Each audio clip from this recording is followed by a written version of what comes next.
తెలంగాణలో బీసీలకు 42% రిజర్వేషన్స్ అమలు కోసం రాష్ట్ర కాంగ్రెస్ నేతలు ఢిల్లీ బాట పట్టారు.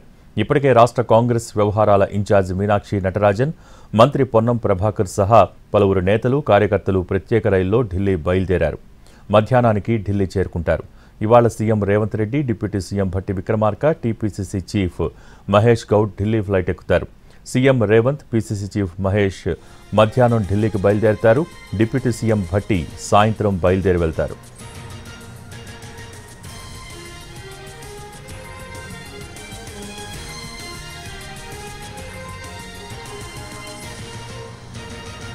ఇవాల్టి నుంచి 3 రోజుల పాటు ఢిల్లీలోనే ఉంటారు తెలంగాణ కాంగ్రెస్ నేతలు.